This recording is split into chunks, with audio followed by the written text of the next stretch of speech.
All right, so when you want to use elimination, all the problems we've seen so far have been pretty nice in that when they set up and you go to look at them, you immediately have something that cancels out. The X's match or the Y's match, or maybe there was one example where they didn't match, but it was just a matter of a sign issue. Well, here we have a situation where it's not even 9 and 4 aren't going to cancel, 6 and 2 aren't going to cancel, and it's more than just being a sign issue. So what we need to look at is how we can force 9 and 4 to either match up or 6 and 2 to match up. Now, just to kind of bring this back, when we were doing the sign change and we changed all the signs all the way across, mathematically what was actually happening there was you were actually multiplying the entire problem by a -1. Okay, that's why we're allowed to just change all the signs in a problem. Well, that's kind of a clue as to how we handle this. We can use multiplication. As long as we multiply the entire formula, the entire equation, it's allowed to use multiplication and make them cancel. So if I look down here, well, 9 and 4 is kind of hard to get to line up and cancel, but 6 and 2, if I multiply that times 3, then all of a sudden, this is going to give me a +6 right there, so they'll cancel, okay? If I want to do it to one piece of the equation, I have to do it to everything in the equation. So I've got to multiply this times 3, multiply that times 3. So my new formula is actually 12x plus 6y equals 30, okay? Just tripled everything right there. Now, I'm going to leave the top equation exactly the same. I'm not going to change anything, but I am going to rewrite it over here nice and lined up so that it's easy to solve. Now I have that nice scenario where I've got something that's going to eliminate itself. So let's go ahead and add these two together. Remember, in elimination, you add the formulas together. 9x plus 12x is 21x. -6y plus 6y is 0y. 12 plus 30 is 42. Got 0y. Some of you guys are starting to just leave it off. I'm okay with that. To solve for x, I divide by 21, and I end up with x equals 2. 42 divided by 2 is 2.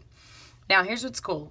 Now that you know that this x value is 2, you can actually plug it into any of the x's in the entire problem, okay? I mean, it's not really going to help you to plug in a 2 right there because it's not going to help you find y, but I can plug it in anywhere I want here. So I like to typically go back to the problem that I didn't mess with, all right, just so that I don't have any confusion whatsoever. So I'm going to say, okay, 9 times 2 minus 6y equals 12. So that's 18 minus 6y equals 12. Then to solve for y, I'm going to subtract 18 from both sides, and I get -6y equals -6. Divide by -6 on both sides, and I get y equals 1. So my answer then, I want you to start getting in the habit of putting them in order. X equals 2, y equals 1. For my people who are really thinking, gosh, that's just a lot of writing for an answer, because it's an X and a Y, you can give your answer actually as an ordered pair and just write that coordinate to 1, because there's an understanding here. There's an understanding here that the first number is an X and the second number is a Y. So you don't actually have to label those right now. You just go with that, okay? All right, in my second example, we take a look at this, and this is where I would recommend you go ahead and pause it. Try to do it by yourself, okay? Again, they don't cancel out right off the bat. 2 and 4, 5 and 10. Well, I hope you recognize that it'd be pretty easy to make these match up if I doubled the top equation, if I multiplied it by 2. So I end up with, up here, let's see, 4x minus 10y equals 8. I'm going to leave the bottom equation completely alone since it matches, so -4x plus 10y equals 8. Just copied that straight over. Now that I have something that will cancel out or eliminate itself, I'm going to add those together, and I get 0x plus 0y equals 16.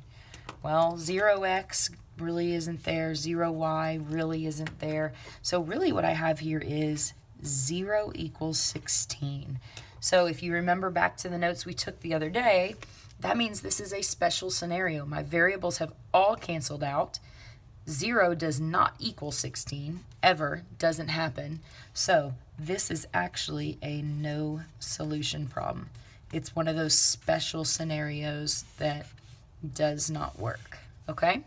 All right, one more little added step, one more little complication to throw in. When I look at this one, 3 and 2 don't match, 2 and 5 don't match. There's not an easy way to multiply this and work. So think about it for a minute. It's kind of like when you had to find common denominators in earlier grades. I can multiply both of these equations and make it match. So I'm going to multiply the top one times 2. That will get me a 6 right there. And I'm going to multiply the bottom one times 3 so that I end up with a 6 right there. So that's a quick, easy way to make sure that they match, is kind of multiply them by each other. Now there's an issue here because I'm going to end up with a 6 here and a 6 here, and in order to get them to eliminate, I'm going to need one of them to be a negative. So I've got to multiply one of these through by a negative. I'm going to go ahead and do the bottom one, and my only reason for that, you can do either one, but here, since I already have a negative, I like that it's going to make it go away. Okay, it's going to cancel out that negative times a negative. I'll at least get rid of one negative. So my top answer here is, let's see, if I double all of those, I'd get 6x plus 4y equals 20. When I multiply the bottom equation by negative 3, I get negative 6x. See, that would make negative 15y equals positive 24. Now I have a piece that will eliminate itself, a variable that will eliminate. So I'm going to go ahead and add them together, and I end up with 0x. 4 plus negative 15 would be negative 11y. 20 plus 24 is 44. So again, the 0x isn't really even part of the problem. I'm going to divide by negative 11 to cancel that out. And I end up with y equals negative 4. Okay? Once you've gotten that part of the answer, then I'm going to take that negative 4. I know that y is negative 4. I can plug it into any one of these y values, okay? It does not matter which one you choose. I typically tend to look for the one that has the smallest numbers and is the easiest. So in this case, I'm going to go back up to this one. I'm going to say 3x plus 2 times negative 4 for my y value, now that I know what y is worth, equals 10. So 3x minus 8 equals 10. To solve for x, I'm going to add 8 first. So 3x equals 18. Then divide by 3, and x equals 6. So even though you got the x answer second, I want you to go ahead and write your answer with x first and then y. Or again, you could write it as that ordered pair. Okay? All right, so that's how you handle when they don't look like they're going to eliminate. You may have to use some multiplication to force them to match up.